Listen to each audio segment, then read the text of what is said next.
By the time Cal Rowan understood what the white gloves meant, Mara Bell was already halfway across the platform. A packed valise pulled at one hand. The cedar glove box rested under her other arm. Ahead of her, Silas Creed, the richest freight owner in Red Hollow, waited beside his private railcar as if the train, the town, and her answer were all running on his schedule. Cal stood near the water tower with his blacksmith's apron still tied at his waist. Mara reached Silas and kept walking. She had never put on the gloves. Cal felt the truth arrive with brutal clarity. Neither man was holding her future. 6 days earlier, Mara had been sending other people's words across the territory. Red Hollow's telegraph office sat between the depot and the freight shed, a narrow room with one window, one iron stove, and a brass key polished bright by her fingers. Every morning, Mara unlocked the door before sunrise. She checked the battery jars, trimmed the lamp, opened the freight ledger, and waited for the first message to come alive in the wire. Train delayed at Mesa Cut. Doctor needed at Coyote Wells. 20 sacks of flour missing from the eastbound manifest. The wire never hesitated. People did.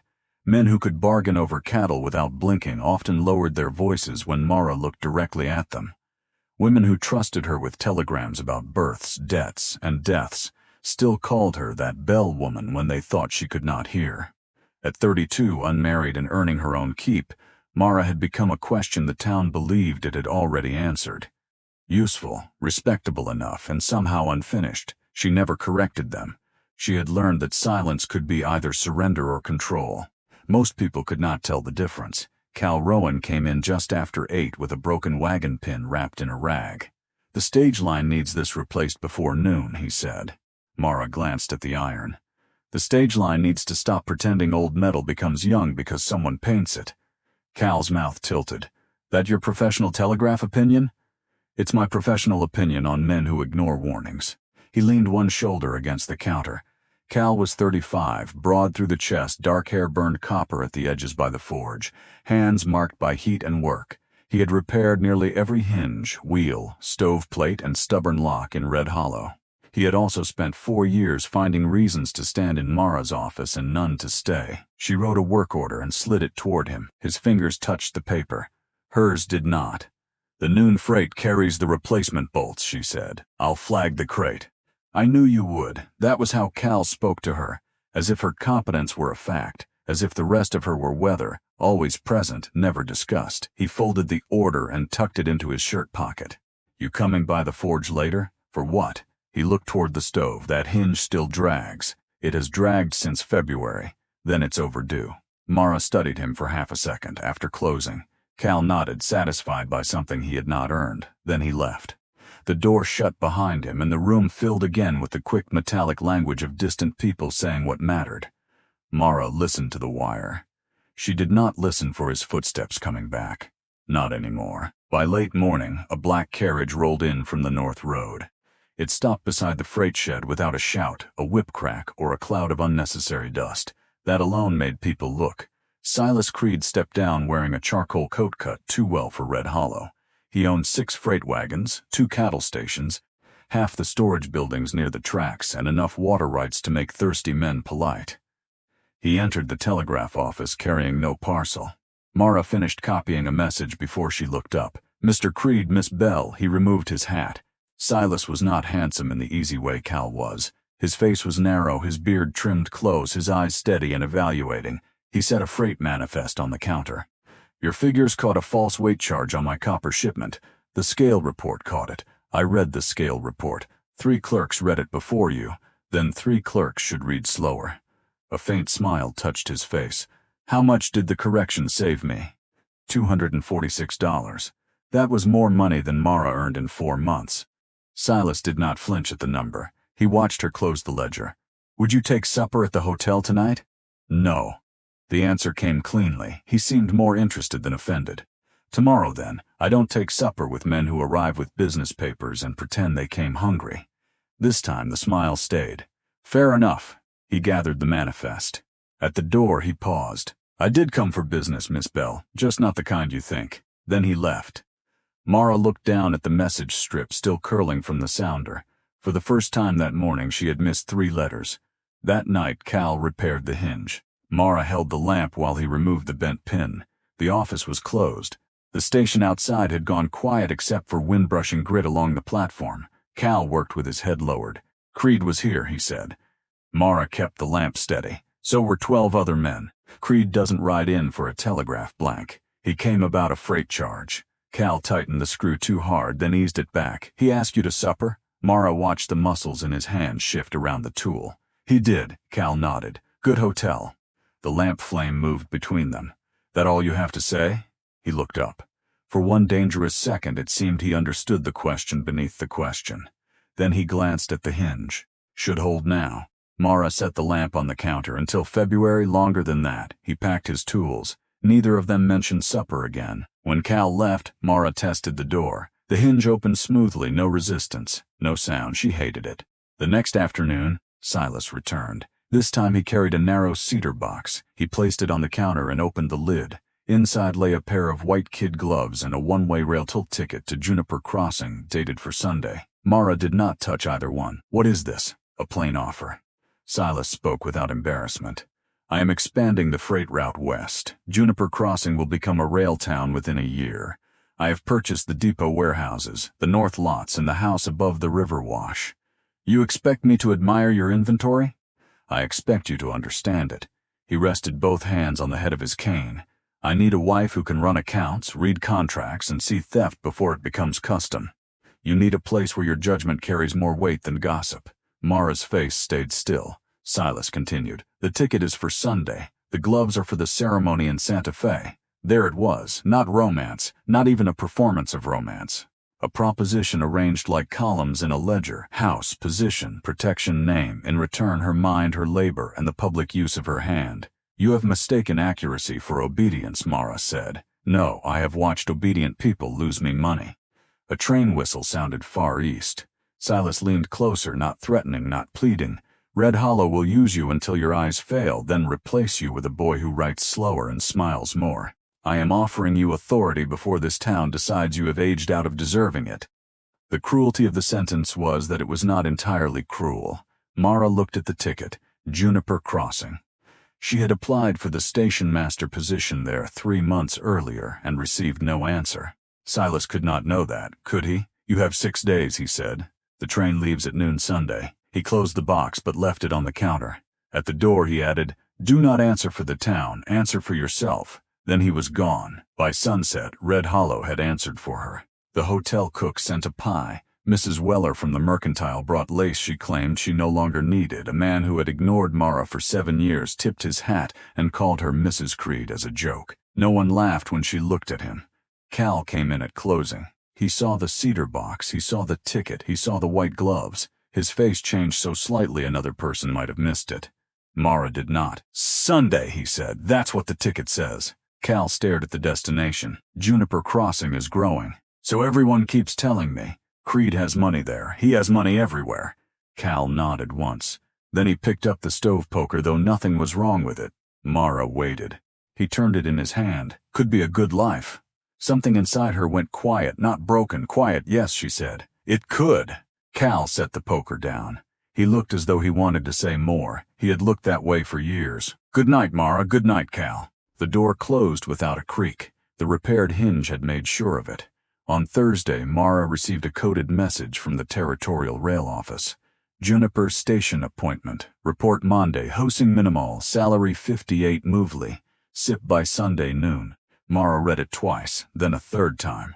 The room seemed to widen around her. Silas had not been offering the only road west. He had merely assumed he owned it. She folded the message and placed it inside her ledger. For the first time in years, she felt fear that belonged only to her.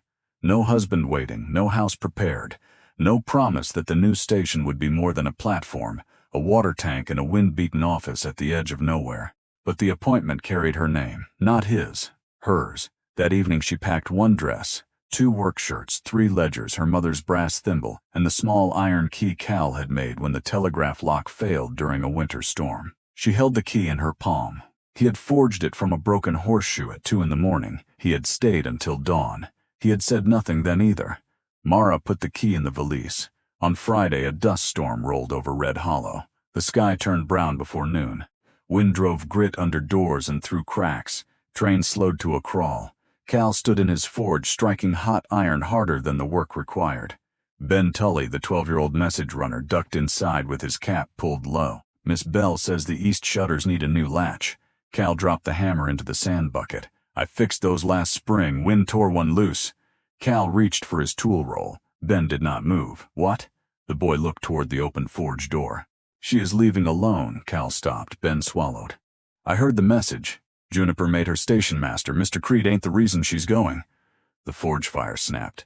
Cal's expression hardened. You repeat private wire business often? No, sir. Then don't start now. Ben looked ashamed, but he held his ground. She didn't tell me to say. I just figured you ought to know before you spend the rest of your life pretending Sunday surprised you. Cal stared at him. The boy stepped back into the storm. Wind rushed through the doorway and scattered black dust across the floor. Cal stood beside the anvil with the latch in one hand, a piece of iron made to keep a door from blowing open. For 4 years he had repaired everything Mara asked him to repair. He had confused being useful with being brave. He crossed the street through the dust. The telegraph office door fought him when he opened it. Inside, Mara was tying message bundles with string. Her hair had come loose at one temple. Dust traced the shoulders of her dark blue dress. Cal shut the door behind him. You got the appointment. Mara's hand stopped. Ben talks too much. He thought I listened too little. Did he? Cal took off his hat. The storm pressed against the walls. I thought Creed was taking you. No one is taking me. I know that now. She tied the bundle tighter. Late lesson. Yes. The plainness of his answer made her look up. Cal stepped closer to the counter. I kept waiting until I had more. More what? A better shop, a proper house. Money enough that asking you wouldn't sound like another burden. Mara's eyes did not soften. And while you built all that in your head, you left me standing in the same room. He took the words without defense. I did. I gave you chances. I know. No. You know now. Cal's jaw tightened. I came to say what I should have said before Creed, before Juniper, before any of it. Mara's voice lowered.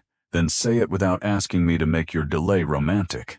The storm dropped suddenly, as if the whole town had inhaled. Cal placed both hands on the counter. I love you. No speech followed, no explanation tried to improve it. The words looked almost too small for the years behind them.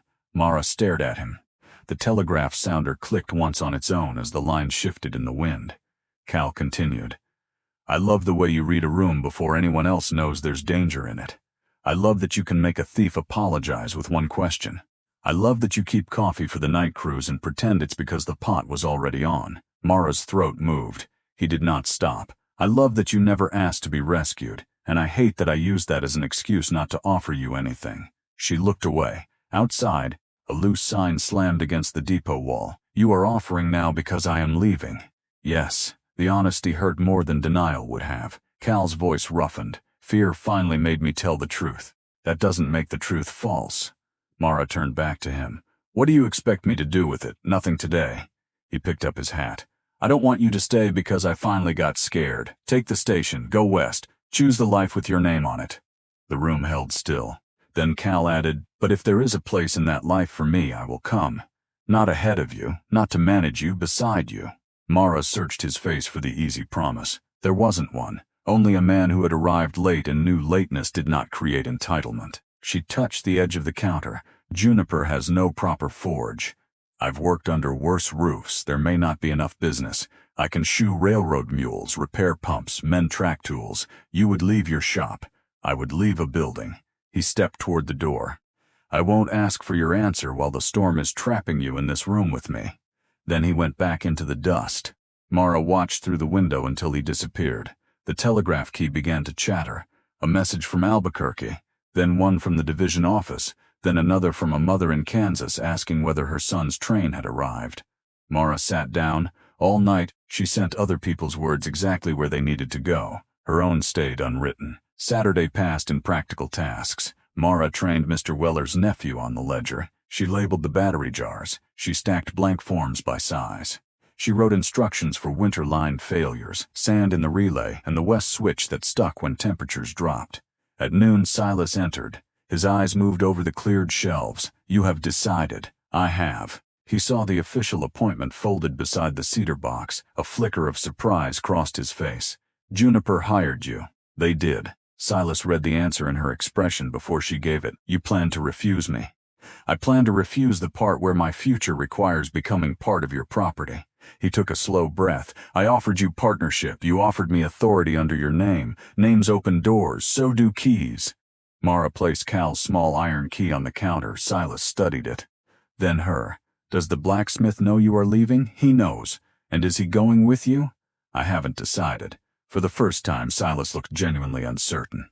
Mara closed the ledger. You thought the choice was between your house and this office. Weren't those the choices? No, she tapped the appointment. The choice was whether I kept waiting for a man to give me a future I was already qualified to build. Silas looked toward the platform. After a moment, he nodded.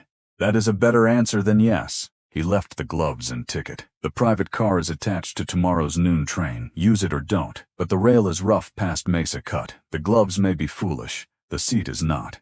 Mara almost smiled. Good day, Mr. Creed. Good day, Stationmaster Bell. On Sunday, Red Hollow gathered at the depot as though departure were public theater. The noon train stood breathing beside the platform. Heat shimmered above the rails. Porters loaded trunks. Children pushed between adults for a better view. Silas waited beside his private car. Cal stood near the water tower. He wore a clean shirt, but the burn marks on his hands did not disappear for the occasion. Mara came out of the telegraph office, carrying her valise. The cedar box rested under her arm. The crowd quieted. She crossed the platform towards Silas. Cal did not move. He had promised not to make fear into a claim. Mara stopped in front of the richest man in Red Hollow. Silas removed his hat. She opened the cedar box. The white gloves lay untouched above the one-way ticket he had purchased. Mara lifted the ticket and placed it in his hand. I bought my own. A breath passed through the crowd. Silas looked down at the ticket, then at her. And the gloves? Mara closed the box. They fit the woman you planned for. She handed him the box. I hope you meet her. Silas accepted it. No anger, no humiliation. Only the brief, sober recognition that money had reached the edge of its authority. Your railcar is still the safest one, he said. I'll take the ordinary coach. Why? Because I intend to arrive as the stationmaster, not as the woman traveling under your protection. Silas gave one slow nod. Then Mara walked past him. Cal's breath caught. She crossed the boards until she stood a few feet away. He did not reach for her. You said you would come, she said. If there is room, there is work. That is not the same as room. No, she held his gaze. I won't carry 4 years of silence for you. I won't ask you to. I won't make myself smaller so you can feel useful. I know, and I am not choosing you instead of Silas. Cal's eyes stayed on hers. What are you choosing? Mara looked at the train, at the office where she had spent 6 years translating everyone else's urgency, at the town that had mistaken her patience for emptiness. Then she looked back at him. My own road. Cal nodded. May I walk some of it beside you? Mara let the question stand, not because she wanted him to suffer, because this answer deserved space. Finally, she handed him the valise. Only if you understand that carrying this does not make it yours. A laugh broke from somewhere in the crowd, then died when no one else joined it. Cal took the valise carefully. I understand. Mara turned toward the train. He matched her pace without taking the lead or falling back. As they reached the coach, Silas called after them. Rowan. Cal turned. Silas looked at the forge tools strapped across Cal's back. Juniper's pump house uses a Belgian coupling. The local mechanic will ruin it. Cal nodded. I won't. Silas put on his hat. See that you don't. The conductor raised his hand. All aboard. Mara climbed the steps first. Cal followed. The train pulled west through a valley bleached gold by summer. For the first hour, neither spoke much. Mara watched telegraph poles rise and fall beyond the glass, each one carrying messages faster than the train could move. Cal sat across from her, the valise between his boots. At Mesa Cut, the coach lurched hard. His hand shot toward the luggage rack. Mara steadied herself without help. Cal withdrew his hand. She noticed. A small thing, but small things had built the years between them. Small things could build something else. Juniper Crossing was less a town than a decision someone had started making. One depot, a water tower, 2 warehouses, a boarding house with half its windows fitted. Beyond the tracks, survey stakes marked streets that existed only on paper. The wind smelled of hot creosote and fresh-cut pine. Mara stepped down onto the platform wearing her old work dress and no white gloves. The outgoing station agent, a tired man named Hollis, handed her a ring of keys. Battery room floods in rain, he said. Freight men ignore the scale. Telegraph line drops when the north wind hits. Mara weighed the keys in her palm. Then we know where to begin. Cal unloaded his tools. There was no forge. By sunset, he had chosen a patch of hard ground near the pump house and stretched a canvas between two posts. Mara spent the evening rebuilding the freight ledger. For 3 weeks, their lives ran side by side without becoming easy. Cal slept at the bunkhouse. Mara slept in the station rooms. He repaired the pump coupling. She recovered 6 months of unpaid freight charges. He built a coal hearth from scrap rail. She forced the warehouse foreman to weigh every shipment twice. Some nights they ate together on the platform. Some nights they were too tired to speak. Once, Cal reached for her hand, then stopped. Mara turned her palm upward. He placed his hand in it. No crowd saw. No wealthy man lost. No town held its breath. That was how she knew the moment belonged to them. Months later, the first winter storm cut the telegraph line east of Juniper. Mara stood over the dead sounder while snow pressed against the windows. Cal came in carrying a coil of wire and a lantern. "Pole is down near the wash," he said. "Wind is getting worse. It'll be worse by morning." Mara reached for her coat. Cal frowned. "You don't have to come." She looked at him. He corrected himself. "We should go together." They walked into the storm with the wire between them. At the wash, the broken line had fallen across frozen brush. Cal climbed the pole while Mara kept tension on the splice. Ice cut through her gloves. Wind tore at his coat. When the connection finally caught, the relay in the distant station began to click again, faint, then clear, a message waiting on the line. Mara and Cal stood in the snow listening to the sound travel toward them through the dark. He looked down from the pole. "You hear that?" "I hear it. What does it say?" Mara smiled up at him. "Come home." They returned to the station near midnight. The stove was cold. The room was dark. Cal lit the lamp while Mara removed her wet coat. On the desk sat the old iron key he had forged years earlier in Red Hollow. She had carried it all the way west. Cal touched it with one finger. "You kept this. It still works." He looked at her. This time he did not mistake usefulness for courage. "Mara," she waited. "May I stay?" The question held more weight than any promise he had made on a crowded platform. Mara looked around the rough station room, at the ledgers, at his tools by the stove, at 2 lives no longer arranged as an offer, a rescue, or a debt. Then she took his hand. Yes, for years. The wire had carried everyone else's words. At last Mara chose where her own would go.